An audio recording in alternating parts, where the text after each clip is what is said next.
السلام عليكم ورحمة الله وبركاته.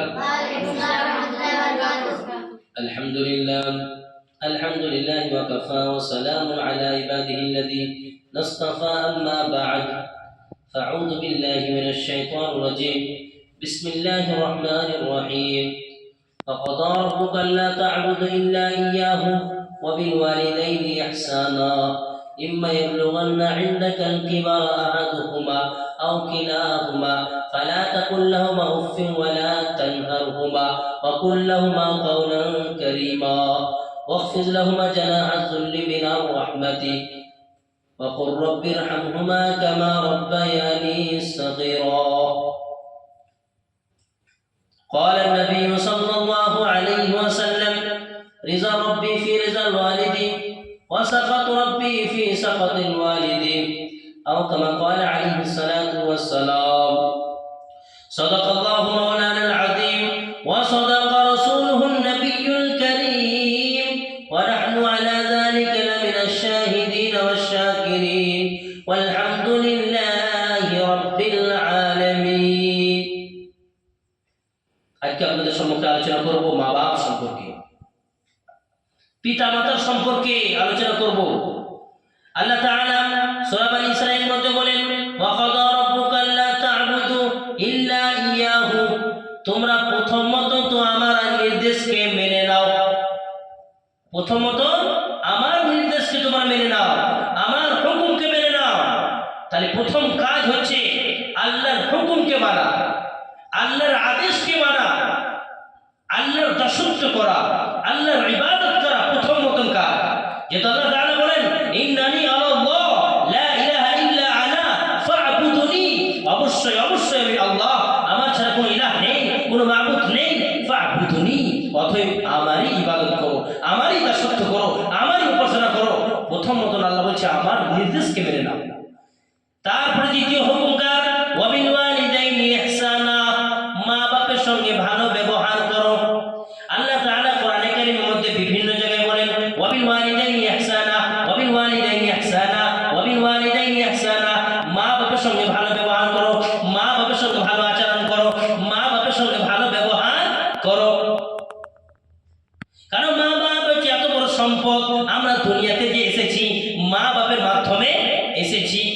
এই জন্য মা বাপ বড় সম্পদ, মা বাপকে মানতে হবে। আল্লাহ বলছেন প্রথমত আমার নির্দেশকে মেনে নাও। তারপরে দ্বিতীয় নির্দেশ হচ্ছে মা বাপের সঙ্গে ভালো ব্যবহার করো। আমরা বেশিরভাগ মা বাপ যখন যুবক থাকে, খালি জওয়ান থাকে, তখন ছেলেরা বেশি কষ্ট দেয় না। মা বাপ যখন বৃদ্ধকালে পৌঁছে যায়, ছেলেরা বেশিরভাগ মা বাপকে কষ্ট দেয়। ওই জন্য বৃদ্ধ সম্পর্কে শব্দ ব্যবহার করলেন ইম্মা ইয়াবলুগান্না ইনদাকাল কিবারা আহাদুহুমা আও কিলাহুমা, মা বাপ মধ্যে একজন অথবা উভয়জন যখন বৃদ্ধকালে পৌঁছে যাবে, মা বাপের মধ্যে একজন অথবা উভয়ে যখন বৃদ্ধকালে পৌঁছে যাবে, ইম্মা ইয়াবলুগান্না ইনদাকাল কিবারা আহাদুহুমা আও কিলাহুমা ফালা তাকুল লাহুমা উফ, তাদেরকে উফ শব্দটা বলো না। উফ শব্দ অর্থাৎ তাদের দুঃখজনক কোনো কথা না বলা, এমন কথা না বলা যাতে তারা আঘাত পাবে, এরকম কোনো কথা না বলা। ওয়ালা তানহারহুমা, তাদেরকে ধমক দিয়ে কথা বলো না। কি করে কথা বলতে হবে? ওয়াকুল লাহুমা কাওলান কারীমা, তাদের সাথে বিনয়ের সাথে কথা বলো, নম্রতার সাথে কথা বলো।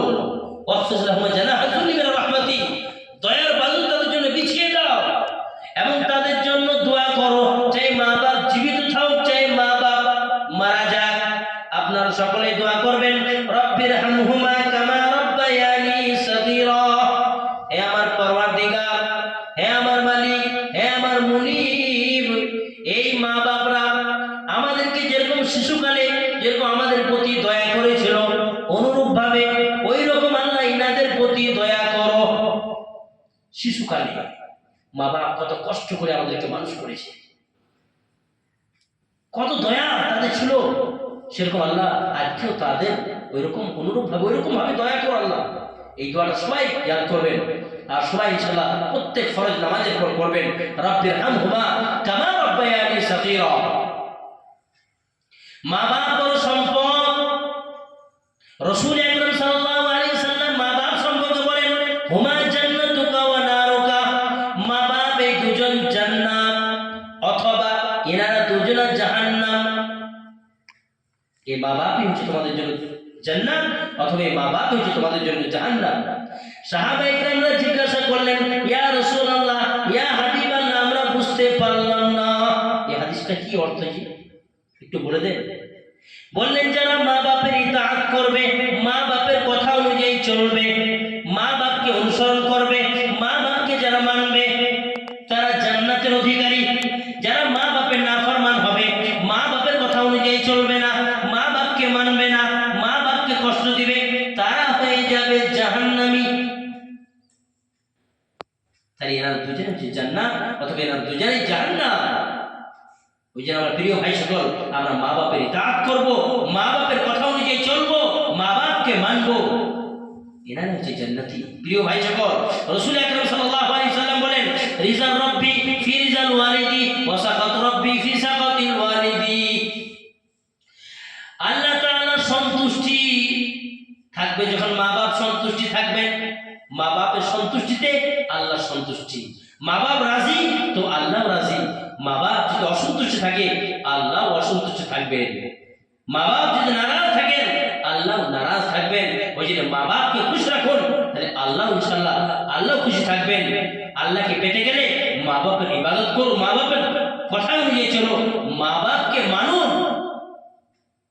যেহেতু মা এত বড় সম্পদ, রাসূল আকরাম সাল্লাল্লাহু আলাইহি ওয়াসাল্লাম বলেন, আল জান্নাতু তাহতা আকদামিল উম্মাহাত, এই মায়ের পদতলে হচ্ছে জান্নাত। সন্তানের মায়ের পদতলে জান্নাত, মায়ের পায়ের নিচে জান্নাত। তাহলে মায়ের কথা অনুযায়ী চলবো। বাপ হচ্ছে, অন্য হাদিস আছে যে বাপ হচ্ছে জান্নাতের দরজা। দুজনে দরকার। ওই জন্য আমরা সকলে মা বাপকে মানবো, মানবো তো ইনশাআল্লাহ। মা বাপকে মানবো, মা বাপের কথা অনুযায়ী চলবো, ইনশাআল্লাহ কামিয়াব হয়ে যাবো। কেন কোনো মা বাপ চাই না ছেলের খারাপই, কোনোদিন কোনো মা বাপ চাই না। ওই জন্য প্রিয় ভাই সকল, আমরা সকলেই মা বাপকে মানবো, ইনশাআল্লাহ মানবো তো। আর সকলে আমরা মা বাপের জন্য দোয়া করবো। ওই দোয়াটা যেটা বললাম, রব্বির হামহুমা কামা রাব্বায়ানি সগীরা। আসসালামু আলাইকুম ওয়া রাহমাতুল্লাহি ওয়া বারাকাতুহু।